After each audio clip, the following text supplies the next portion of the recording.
Good afternoon. I'm Larry Weir. I'm the Director of Health-Related Fitness at the NASA Johnson Space Center. I'm a Wiley contract individual whose job is to promote health and fitness at JSC. And in the last half a year, we've been providing education presentations, which we normally provide only to JSC employees, but now we're offering them to the entire agency. I want to remind you that this VITS is being recorded, so please keep your mics muted, or otherwise whatever you say is going to go out on the recording. And if you're tuned in on the phone, be sure you keep that one muted, because we have had occasions where we hear all the conversations back in somebody's office, and that's going to come out.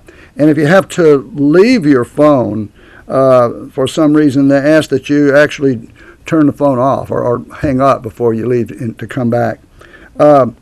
The next VITS is going to be on June the 12th, only a week away. Glenda Blasky will be giving a presentation on the role of nutrition in disease. All right, the purpose of my presentation is to explain resistance training, strength training for health, in particular as it applies to our aging population. Most of us at JSC are over 45. And I suspect that's true for all NASA agencies, and so there's a few added considerations for the older folks. So at first I'm going to say a little bit about the role of what happens with aging and how much does fitness decline with aging. Try to dispel some myths about whether or not we should strength train older folks. I'll give you a few guidelines in particular as they apply to older folks, and then some principles, basic principles of strength training, a little bit about nutrition, and then I'll summarize it. Now, about aging. As we all know, sadly, physical performance and fitness tend to fall as we get older. Otherwise, pro athletes would play forever. And they generally tend to decline at around the age of 35. We gradually lose our strength. Usually it holds pretty constant from around age 30 to about 50 or 55. And then it falls at about a 15% per decade rate after age 55. That includes both strength and muscle endurance due to a number of factors. One is there's an increase in inhibition. That's not just psychological inhibition, but also physiological inhibition. By the way, if your muscles didn't have any inhibition at all, they have the capacity to contract so violently they could literally break your bones or rip themselves away from the bones. So they need to have some physiologic inhibition to prevent that. And there's also no question there's a decrease in the size of the muscle for the elderly, especially the fast twitch muscles. Body fat, body weight goes up. It tends to go up at the rate of around 1 or 2 pounds a year every year after age 25 or so. So we get fatter, we get weaker, and the VO2 max, or the aerobic power, falls. The research shows that the VO2 max, or aerobic power, falls at the rate of about 0.5 milliliter per kilogram per year after age 25. However, if you look at the little bullet on the right, most of these changes are not due specifically to a physiology of aging. They're more due to the fact that as we age, we become less active and we get fatter. Those two tend to explain it best. One really interesting study on coal miners done many years ago in Michigan tested the strength of the coal miners when they first became a coal miner, in the early ages, 18, 20 or so. And then they tested them throughout their careers as coal miners, and they found that there was no difference in age. In other words, when the guy finished his career as a coal miner at the age of 65 or so, he hadn't gotten any weaker. He hadn't gotten a whole lot stronger. Now, coal mining didn't necessarily require a lot of strength, but they were carrying timbers and doing a lot of shoveling and a lot of manual labor. So there's a lot of work being done. And it was all associated with the kind of work they did. They didn't, and that is assuming they didn't get a management job where they just sit down like most of us white-collar workers do. These guys were working, and so it's all associated with the kind of work that you do. We did some studies here on aerobic power, VO2 max, and we found that really the explanation for the age-related change in VO2 max is the fact that as we get older, we become less active, and in becoming less active, we gain a lot of weight. When we are able to include in our study the effect of gaining weight, fat weight, and the effect of losing activity, changing physical activity, and the interaction of those two, we found that the VO2 max fell on average at the rate of 1/4 of a milliliter per year rather than 1/2 a milliliter per year. So basically what we did is we cut the effect of aging in half. Therefore, we have to acknowledge there is an aging effect. but it is not near as powerful as the effect of behavior and lifestyle. Now, most of the research on the value of exercise and health has been done on cardiorespiratory fitness. And this is a graphic that I show all the time because it comes from a pioneer paper that was published by Steve Blair in 1989 in the Journal of the American Medical Association. And he showed that for the men and women who were participants in the Aerobic Center longitudinal study in Dallas, this is a large sample. I mean, there are over 10,000 participants. It was a longitudinal, it was around 20 years in the making. Those who were at least moderately fit had about half the death risk from all causes as compared to those who were low fit. And being high fit gave them some added protection, but not a lot. So the asymptote is just being at least moderately fit as compared to being low fit. That's the effect of cardiorespiratory fitness. That was the definition of cardiorespiratory fitness. And because of papers like that and others that were being published in the late 70s and throughout the 80s, most of us in the fitness world were advocating aerobic training for health. We were advocating strength training for functionality. We knew it was necessary for a football player, baseball player, astronaut, firefighter, and so forth to engage in strength training because it applied to his job. So it was more of a performance variable than a health variable. But we weren't really sure if it had much application in health other than osteoporosis. But it didn't have much application, we didn't think, in fatal diseases until some of these later papers came out. Here's a paper that was published in 2008 in the British Medical Journal, and it drew on the same data as the Steve Blair data, the Aerobic Center longitudinal study data. The difference is it was twice as large in size, so it was around 20,000 participants in this study. And it was longitudinal, so it continued on for many more years. This is 35 years of longitudinal study. Now notice if you look at the left half of that graph, you don't see much effect between all-cause mortality and muscle strength because that's for people under the age of 60. You don't get much death under the age of 60, so people just don't die when they're that young. But they did see a distinct inverse association between strength and all-cause mortality. The weakest group had the highest mortality rate from all causes, and the strongest group had about half the mortality rate as compared to the weakest group. Now remember, all-cause mortality just means that not only do they have fitness and health data, they managed to get mortality data. They found out whether or not the people were dying, but they can't always find out the cause of death or even the specifics of the cause of death. Some major killers were included, like cardiovascular disease and cancers. Not specific site cancers, just cancer in general. And not all death records are going to say the guy died of, colon cancer. It just may say cancer. So as far as cancer goes, they don't know the specific sites. But no question, if you look at that bottom graph on the right side, you see a very similar trend as for all-cause mortality. That is, the stronger they were, the lower the death risk. The way they measured strength, as they did when they first started exercising at the Aerobic Center in Dallas, is they tested them for upper body strength with a bench press test and lower body strength with a leg press test, and they kind of got in a little formula to give an overall body strength with those two measurements. And most of the data were for men. So this is a study on over 3,000 men showing a distinct association between strength and all-cause mortality, especially cancer.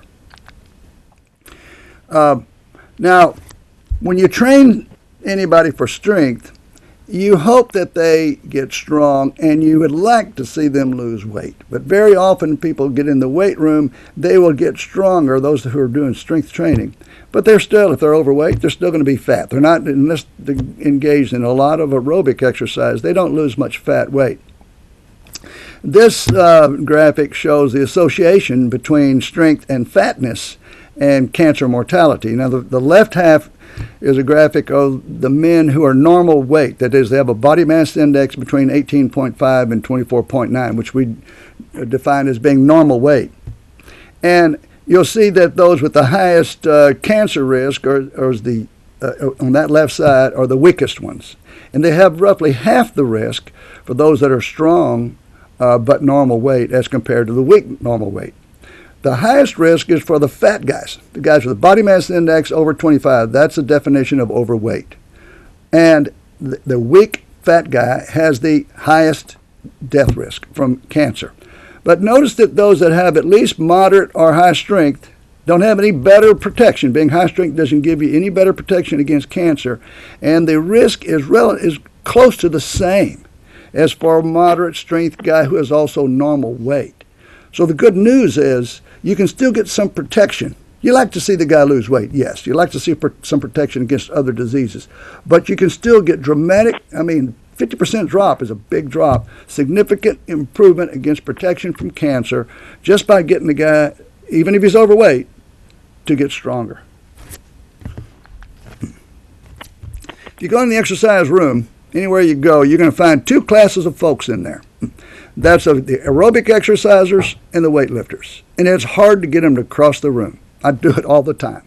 I go over to that lady there on the treadmill and I say, hey, after you get off here, why don't you let me talk to you about doing a strength program? I don't want to have time. I don't like doing that. This is what I like to do. I'm an aerobic athlete. And then you go over there to the beefcake guy who's over there pumping iron, and he's really bulking up. He hates the treadmill, and he doesn't want to go out on the running track, and he doesn't want to use a stationary bike and so forth. What we're trying to do, because of this recent information about the role of strength in health, is to get people to do both. Now, aerobic fitness still tends to be the leader in health because aerobic exercise improves cardiorespiratory fitness. That's VO2 max, and it tends to be the best, one of the better ones, for controlling body fat and helping people to lose fat. And high fat and low VO2 max are associated with those fatal diseases: heart disease, cancer, stroke, diabetes, chronic obstructive pulmonary disease, and chronic lower respiratory diseases, the major killers. Now, all of those in combination account for around 75% of all the deaths, so they're major killers. And therefore, that's why we really emphasize aerobic training for health. There is some crossover in performance. If you're training athletes, if you want to train your baseball team, you spend most of the time in the weight room, other than on the baseball field. More time in the weight room than you would on the treadmill or on the running track. You do some, but not as much because those activities in more popular sports are very closely associated with strength. But there is some crossover in performance from aerobic power. You want them to have at least some endurance. But most of the emphasis for athletes and for performance workers like astronauts and like military personnel and firefighters, they're going to spend time in the weight room because we know that weightlifting is going to improve their muscle strength, it's going to improve their power, and it's necessary for performance in athletics and in those kind of jobs. But there is a crossover from strength training also in health. All-cause mortality, as I mentioned. Even if we don't know whether or not cancer is the specific killer or whatever kills you, we do know this, that regardless, for all the causes, the people who are stronger have a better protection against premature death from any cause than the people who are weak. In particular, cancer. We've known for years that if you strain a muscle, if you stress a muscle, you stress the bone. If you don't break the muscle, you probably ain't going to break the bone. What you're going to do is you're going to make the muscle stronger, and you'll make the bone stronger. So it helps to prevent and treat osteoporosis. It plays a role in glucose tolerance, which helps to prevent diabetes. And for me and many of us guys who are trying to stay active, the most common site for injuries is in the joints, shoulder joints, elbow joints, knee joints. That's where it hurts. That's usually the first place it shows up. My knees hurt me, my shoulders, and so forth. And so what this helps to do is to make all the connective tissues, the tendons and the ligaments and so forth, that keep the joints in place. It helps to make them strong. Those connective tissues strengthen just like muscles strengthen. They take longer. Muscles tend to strengthen pretty fast. Bones harden up fairly fast. It takes longer for the connective tissues to harden up, so that's why the training programs have to be gradual, very gradual and progressive, and that helps to protect the connective tissue to prevent those joint injuries. It also helps the elderly people maintain their self-esteem so they know they can still perform the task of daily living. They can still go out in the garage and change the oil. They can still, build a dog house and run around in the yard and chase their grandkids, whatever they have to do. It really makes them feel better because they can do better. And it also plays a role in weight loss. Now, it doesn't play the principal role in weight loss, but it plays a role. For example, here's results from a paper using those same data from the 3,258 men who are engaged in exercise in the Aerobic Center longitudinal study over 35, 40-year period. And their strength was put into quintiles, the top 1/5 or the bottom 1/5 compared to the second 1/5 and so forth. 5 groups. And they're all strength tested with bench press, leg press, and the combination of the two. Now, they compared the quintiles with those who tended to be obese. And the best definition of obesity is by using a percent body fat. If a man's body fat is 25% or more fat weight, if his total weight is 25% or more fat weight, he's considered to be obese. So what is the likelihood of a strong guy to be obese as compared to a weak guy? Well, you see that the most common obesity is found in the weakest group. That's in quintile, the lowest strength group. There's still some fatness found in very strong guys, but it's about a third as many. Far more rare or far less common for a very strong man to be obese. Now, I will say I've seen some real strong fat guys, and I think you have too. But if most of their weight is fat weight, there's not going to be a lot of power and strength in there. So if they're going to be strong, there's also a lot of muscle weight in there too. Now, when you look at the combination of both cardiorespiratory fitness and strength, then you get a real good picture of the overall capacity for preventing premature, unnecessarily early death from any cause. That's all-cause mortality. So this is showing the combination of the two. Now, I mentioned that for cardiorespiratory fitness, you don't get a whole lot more protection against all-cause mortality by having high aerobic capacity as compared to moderate aerobic capacity. You get a whole lot better, moderate plus and high are about the same as compared to low. So what they did is they put both the moderate and the high together, and they just called them fit and compared them with the unfit. And then they separated them in tertiles of strength, low strength, middle, and upper strength.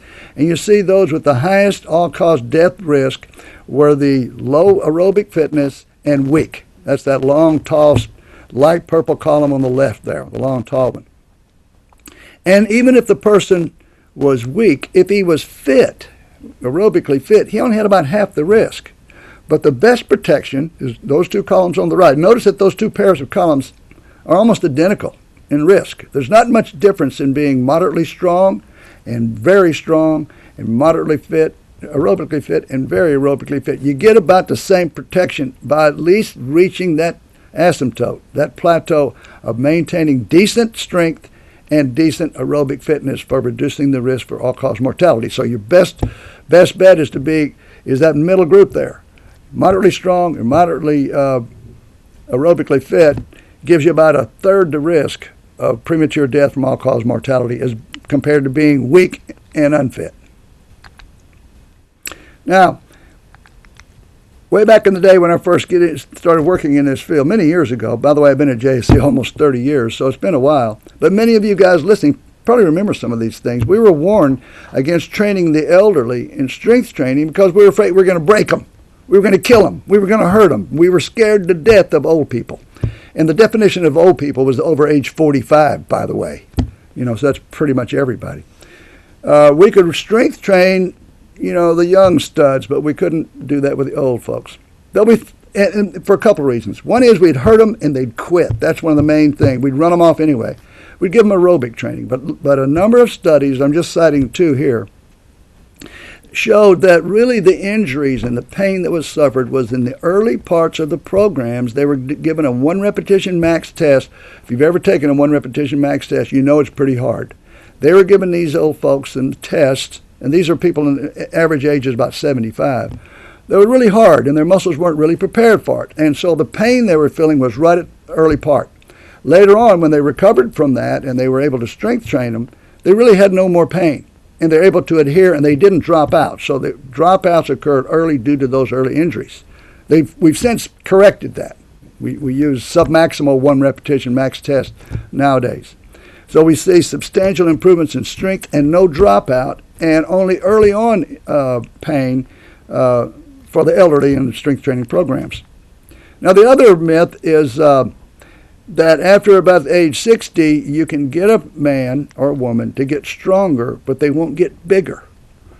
And I believed that for years because we just saw them getting stronger for lots of reasons, but their muscles didn't really get bigger. And so we really thought that was the case, that there was some change associated with aging that prevented muscle hypertrophy with aging. But studies have shown that's not true. Some of the initial studies were done on cats. They got Garfield to lift weights. And he really bulked up, and this is no kidding, these are the cat studies. And these are some old elderly cats who could beat you up, so they wouldn't let them out of the cage and stuff like that. So anyway, they did the studies on adults too. Short-term studies on men and women, only 12 weeks, and they did long-term studies, 42-week studies, and they found not only did they show an improvement in strength on strength tests, the biopsies of their muscle fibers showed that the muscles grew. They got bigger the more they exercised. So older people can still pick up chicks on the beach. So see that old guy there with his muscles, he looks nice to the young girls. The other myth is that the elderly lose the capacity to train the fast twitch muscles. Now, if you're not involved in exercise physiology much, you may not know that basically our body are comprised of two basic types. And it's a little more complicated than that, but basically there's two types. And that's the type of muscle that's red in that slide that enables us to engage in aerobic or endurance kinds of activities. And they're called slow twitch fibers. And then the light-colored ones are the fast twitch fibers, and there's various types of fast twitch, but those are more the anaerobic ones. They fatigue easily, but they can give you lots of strength, lots of power, and so they're the ones that respond to strength training. Well, early research suggested that the elderly, when they trained, they only got an increase in size and in recruitment of the slow twitch fibers. But that turned out to just be shoddy research. More recent research shows that with strength training program, not just aerobic training, or a combination of strength plus aerobic training, they showed in the long-term and the short-term programs there was both an increase in the size and recruitment of both the slow twitch and the type 2 or the fast twitch fibers. So old folks respond very similar to strength training like young folks do. So we can strength train them. There are some guidelines that we have to keep in mind, and those first couple of contraindicators tend to be more common with older people. Some people do have these problems, but ordinarily you don't see them much until a person's a little bit older. But there are some absolute contraindications, which means you don't strength train this guy. If he has unstable angina, in other words, every time he moves around he has chest pain. He has uncontrolled hypertension, and he can't control his blood pressure even with medicine. He has uncontrolled dysrhythmias. He has abnormal electrical activity across his chest every time he moves around, so that has to be treated medically. He has hypertrophic cardiomyopathy, meaning that he has an enlarged and diseased heart, which leads to congestive heart failure. And he has an abnormal stage in retinopathy, meaning that abnormal pressure could damage and destroy his eyes, make him go blind. All of these things you don't give that guy high-intensity strength training to. Notice that most of these are conditions that are associated with blood pressure. When people exercise in weight rooms, their blood pressure is going to go up. Your heart rate's going to go up, and your blood pressure is going to go up. You don't want it to go up inordinately, and we train people against that, but it's going to go up some. And if you got conditions like this, you could bring about a fatal event. So you don't allow those folks in the weight room. But we have a lot of people who are sick, who have diabetes. They've got some neuropathies. They got some high blood pressures. They got heart disease and so forth. But they're under care. They're under treatment. They have medicine. And so we can still exercise these people. And we do it with care. We have, caution from their physicians, and then we make sure they're taking their medicine. And if they're diabetic, they're taking special precautions there. But we can still train them. And we may train them at a little bit lower intensity, but we can still make them stronger. Now, here's some basic guidelines. Notice that there are a lot of choices in strength training. Strength training isn't limited to just lifting weights. Anytime you exercise against resistance, something that's going to make the muscle contract against resistance, that's strength training. That's resistance training. And it doesn't matter whether you have fancy weight machines or a bag of sand, whatever it is that causes your muscles to stress is resistance training. So choose something that is comfortable for you that you're going to do, and that you can engage in throughout the entire range of motion without pain. And start easy and work out hard. Build up very, very slowly. So start